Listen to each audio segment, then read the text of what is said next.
So this video is just, I just wanted to kind of get a bit of a rant, and I just wanted to put a few things out there about, well, teachers striking in general, but my own views on what I'm doing and what my school is doing. And I don't know if this is going to go to anybody, but it's more a case of me just getting these views out there. I think one of those things that I'm going to look back at in the future, and kind of recollect that we did it. And it's interesting because today I've been at a supply school and I spoke to the teacher that I'm covering for, and I've known her for a few weeks now, and she's like me, she's an ECT. So yeah, it's interesting to hear what their school is doing, what she's doing. But it's a really interesting conversation that's happening in schools at the moment, I think. So yeah, I think there's a lot of things I'm seeing on Instagram and Twitter about, school kind of environment and culture changing or not being changed, or so yeah, let's get into it. I mean, my school has had a bit of an interesting debate about the strike. So I am striking. I wasn't a member of the NEU when the vote happened. I was planning on doing it and I just never got round to it. And then when I heard the strikes were happening, I did join start of January. And my current position is that I'm an ECT, so it's only £1 for me to join, so it took 2 seconds. So yeah, I when it first came up in a staff meeting, a kind of a informal chat, who's striking, who's not, who's part of the unions. It came out that across a lot of our teachers, we're in lots of different unions. I was very kind of forthright and said, yeah, no, I'm striking, I'm part of the NEU. There was another 2 teachers that were the same that said, yeah, no, I'm part of the NEU, I will strike. And then just in the intervening period between that first conversation and then tomorrow, a few things have happened. So we have a trust, a multi-academy trust. So we got like a head of the 2 primaries and one of the secondaries. On the Wednesday last week, he sent an email out to all the parents to say the school would be operational and fully open. And then I think at that point, well, prior to that, he had emailed teachers to ask if they were going to be striking or not. Now, obviously, there's an interesting one, because legally you don't have to say anything. But obviously you might want to help them in terms of so that they can know numbers. We don't have a union rep in our school, so obviously they should be talking to the union rep, and then they would let them know how many members and how you're doing. But we don't have one, so I think that is a bit hard on him. But then I do think he made a bad choice in terms of, he sent that email out without talking to any teachers and without talking to any staff. Apart from that one email which asked if people are in or not. I did email him, actually. I was debating not to, but I did. Yeah, so it's just interesting, really. So we then had another couple of chats as staff members informally over the intervening period, and we had a couple of people saying that they were going to change unions to strike. 1 or 2 people saying they weren't sure.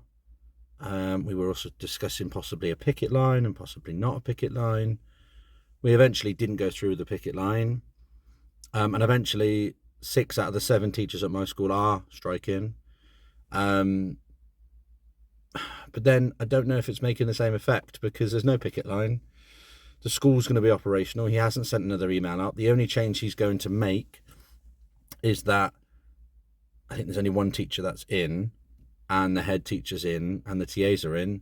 So he sent an email out to all the staff to say what's going to happen on the day when all the teachers are striking is that the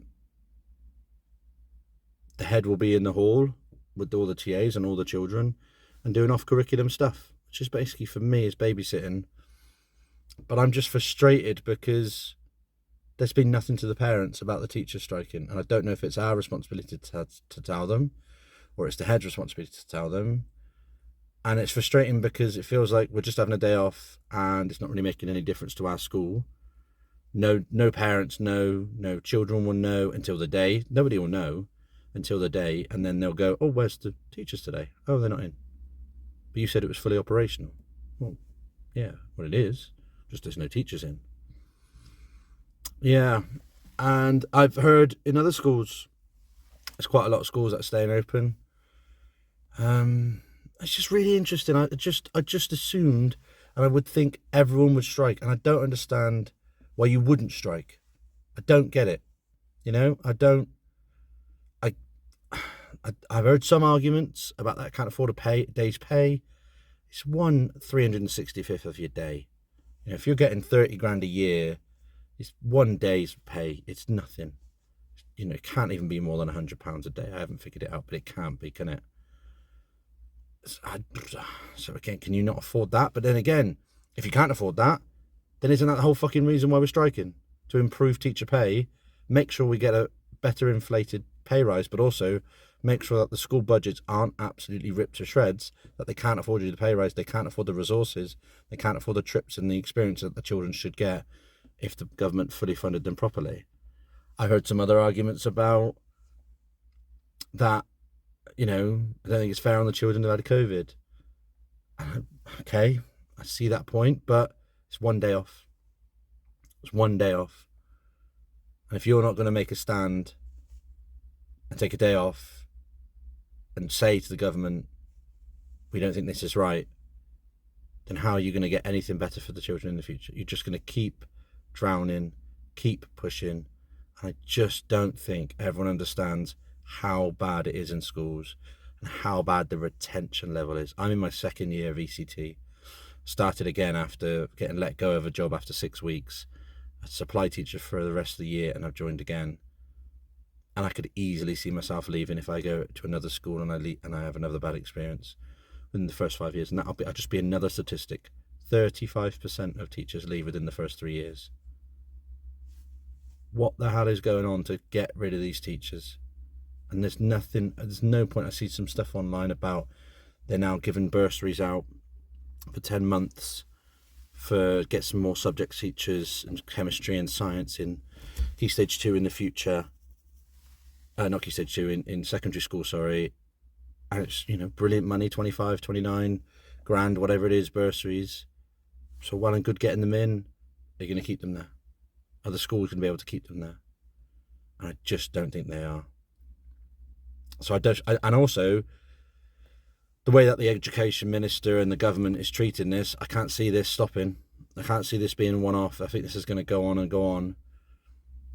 Because as soon as you start the ball rolling, you can't stop until you get what you want as a union, as a profession. So it doesn't seem like they're willing to negotiate. It doesn't seem like the government are willing to have that understanding and empathy about what the teachers go through and what the schools are going through.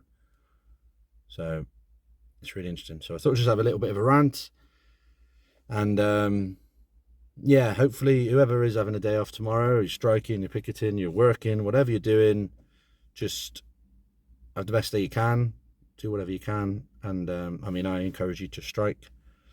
I encourage you to kind of show to the government how bad schools are being run in terms of budgets and things.